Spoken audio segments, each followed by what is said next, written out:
Hey guys, welcome to another video. I hope everyone's well.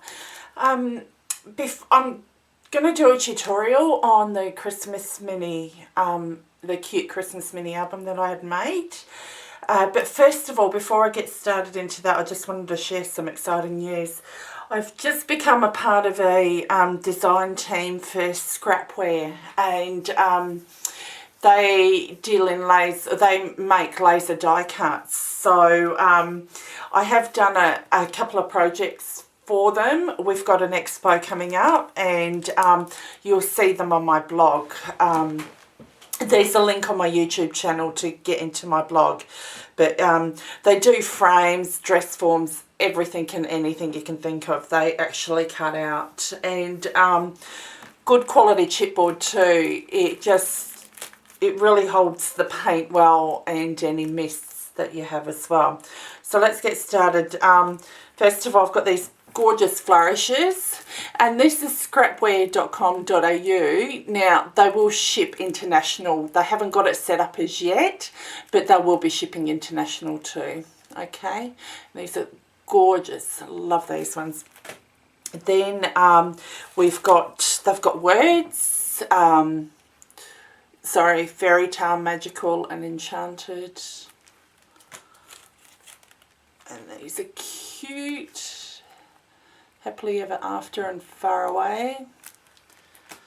And I've got these cute little dresses. I thought they were just gorgeous and cute to decorate. You get, let me see, 6 in a pack. I am decorating one at the moment for the expo, so I won't be showing you that.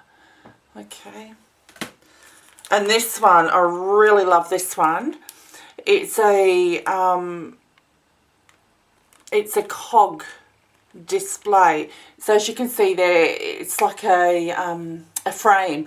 So you can use hinges. You can tape it with paper to make a hinge as well, or keep it together with tape. So, and this is the back of it. How gorgeous is that, guys? So I can't wait to alter this. It'll be awesome. All right, and the windows and the doors. And this one you can pop out the little pieces and put it into that side as well, which is fantastic. So can you imagine this as a mini album? The cover of a mini album. How cute. Okay. This one here is the 3D, or it's a shadow box. And I made this one with the old Curiosity Shop, and that's on my blog as well. And it was so much fun to make. I really enjoyed this. And so easy. Like, you get all the pieces. And you can hang it up on your wall as well. That's what this is for here. But so cute. And this one here, the fairy tale one, I thought this was so cute. I'll just pop it down. Oh, sorry about the glare, guys. If I put it down, it'll be... Love the little horse. Love the carriage. Absolutely gorgeous. Okay. You've got your little castles and little hearts and birds. So cute. And these are a couple that I've got here, which I have used from, what do you call it, for my other projects. This is from the frame. Now, don't throw this out, because this is good as a template as well. So if you want a nice edge on your photo mats, keep your templates from your laser die cuts, guys, because they're fantastic. And they're great for mixed media too. So you're getting, you know, use out of the scrap pieces as well. Okay, they've got fleur-de-lis as well. There was 4 in there. I just popped them out of this. And I'm keeping that as a template, because you can sew spray on it as well. That'll be cool. Okay, these are the fleur-de-lis. So cute. Alright. Then they had gates as well, the iron fences. And, oh, just love this. I used this on the Happy Haunting project that I've got on my blog. Sorry. There you go. And you get 3 gates with those in the packet.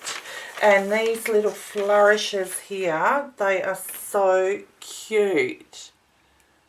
These, I'll just pop one out. I can get it out. Okay. Sorry guys, I'm trying to get this one out and I don't want to rip it.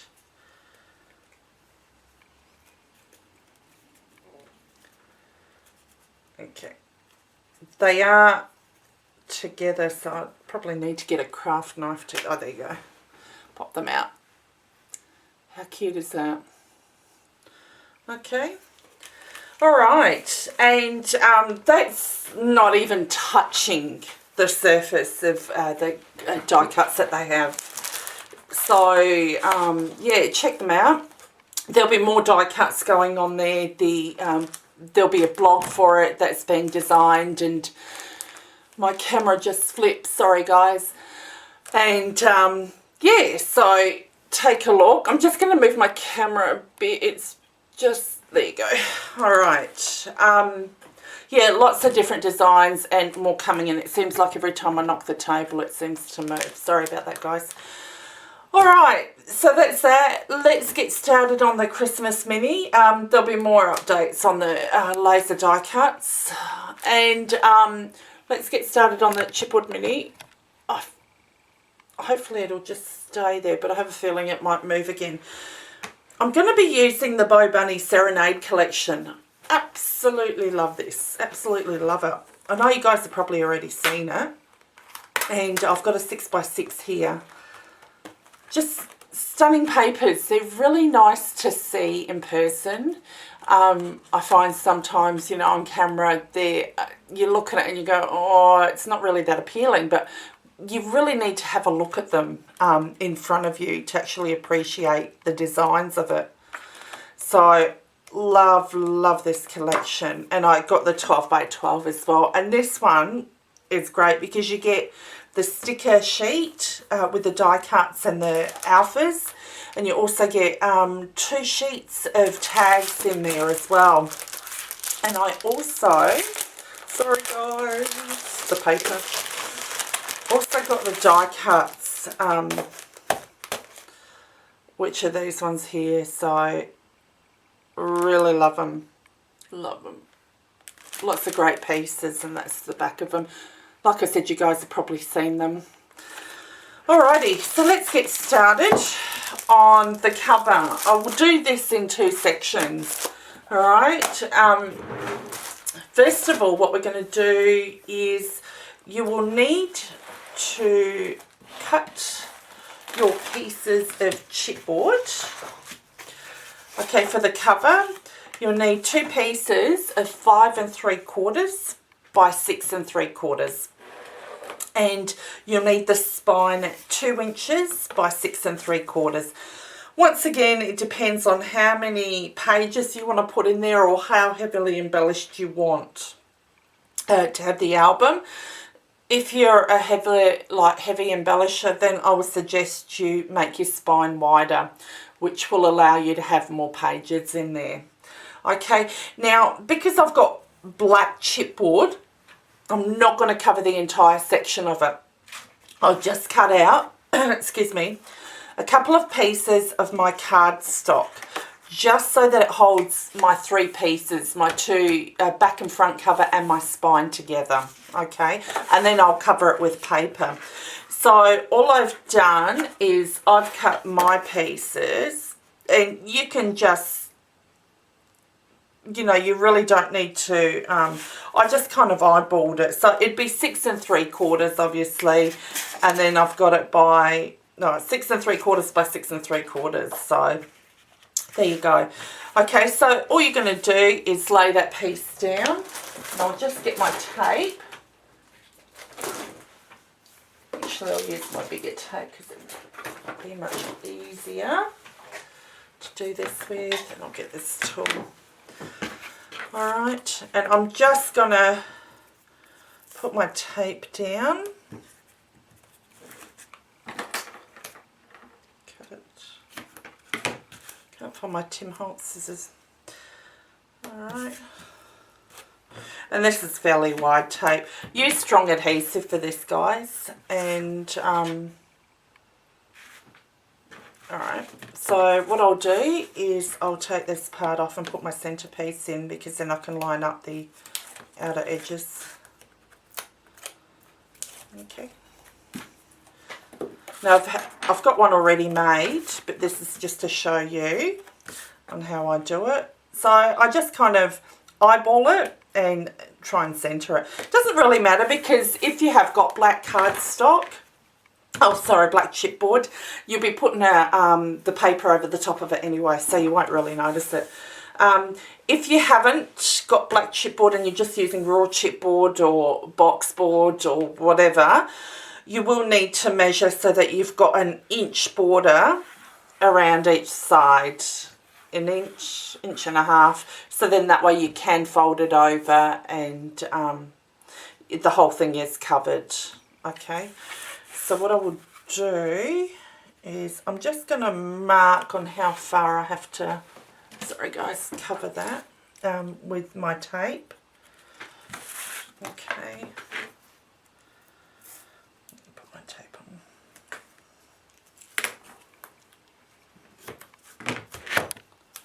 Oh, sorry guys, am I knocking the camera about?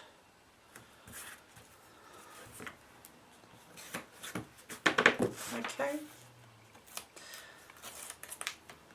And I'll do that to the other side as well.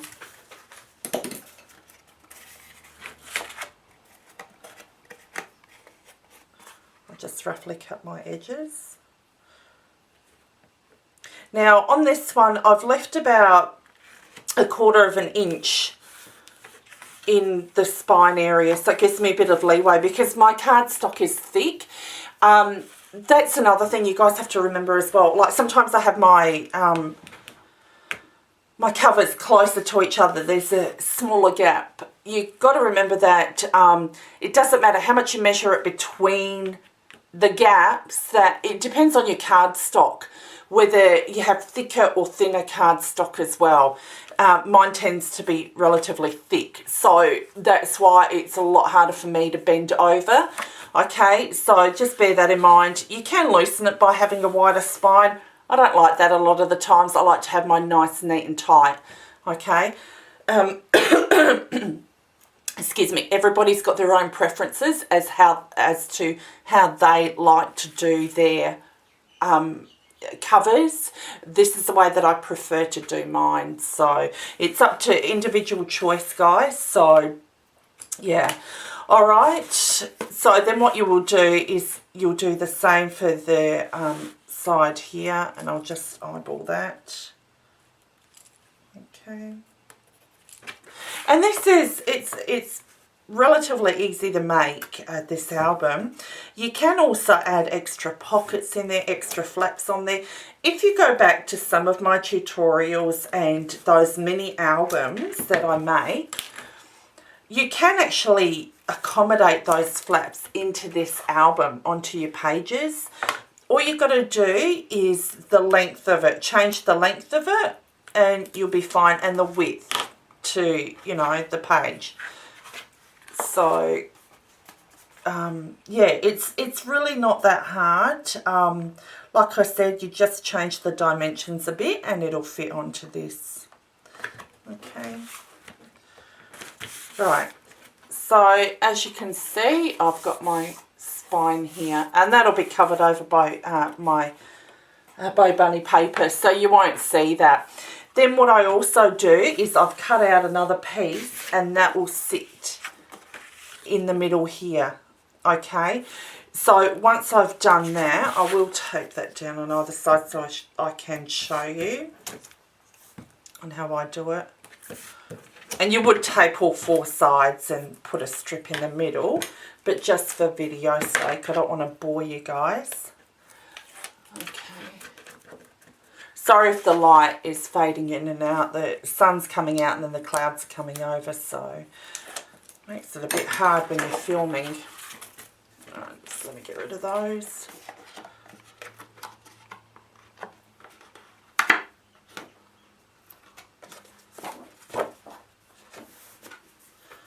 Alrighty.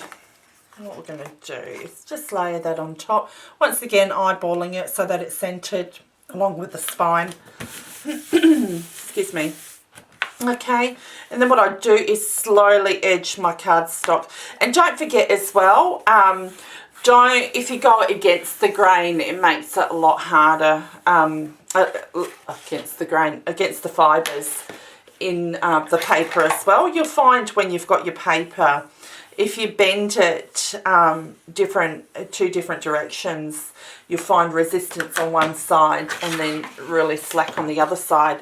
See, I've got a bit of resistance on this side, and this side is pretty flexible. So this will be the way that the fibres are running, is across that way. And yeah, so it's a lot firmer. Okay, so I'll do that, and then you'll get your spine. You'll start to see your spine in the middle there. Okay, and then cover it with paper. All right. Then what I've done, this is the finished one. I've covered it here. Okay. Now what I've done is actually gotten my binder ring here. Okay, and I've just taken a pencil, and clearly I was just off centre with this, but make sure you got it centred. Okay, then all I done was marked it with a pencil, you know, just circled on the insides. Now, excuse me, I'm using hitch fasteners, so you'll get, these are the Tim Holtz hitch fasteners. I find, for me personally, that these hold a lot better than the brads that it comes with. You can glue them down and whatever, but the hitch fasteners, I actually put a bit of glossy accents inside so that when I screw it together, it binds it together. Okay, so you won't have it unscrewing or anything. All right, so I don't have a big bite or anything. I've got a crocodile, but the crocodile won't go in as far as I need it to for the holes. So I've just got these little things that I've had for many years, and they're the Fiskars ones, okay? So you put it on your hole, lift it up and flick it down, all right? Because it's like it's a spring, and it's got your hole punch here. I got mine in a set of 3, okay? And then all I use is don't use it on your mat because it'll leave a hole. If you've got something solid, like I have a spare, oh, here we go, my spare Stampin' Up mat here, and that's my paper piercing mat. And so I've got a spare one of these, so I've been using this. So all I do is line my chipboard underneath, put my ring there, and well, take that off obviously. So I've got my holes exposed there, so it'll be actually your pencil markings, okay, that you've got there. So put that on top of your pencil markings and lift it up, and it'll go bang. It does make a bit of noise, but if you've got a silent setter, I think that could probably work too. Okay, and then that'll make your holes. All right, so all you need to do is put a bit of glue in the little hole here, and then add your hitch fasteners. Now, I put the flat side down on the inside, okay, and the knob on the outside, simply because then that way I can actually put charms on here as well. Okay, so I'll just screw that on, and you can see on there's my hitch fastener, and there's my ring there. Okay, so I'll do the same for the other side. Okay, now if I can get that.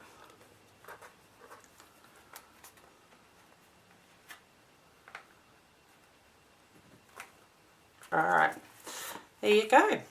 Okay, all done. Oh, there you go. And there's your cover. And all I've done is made the little pocket for the inside, covered the outside, and I've just left that black cardstock exposed there. Okay, I'll be back in a minute to show you how to do the pages.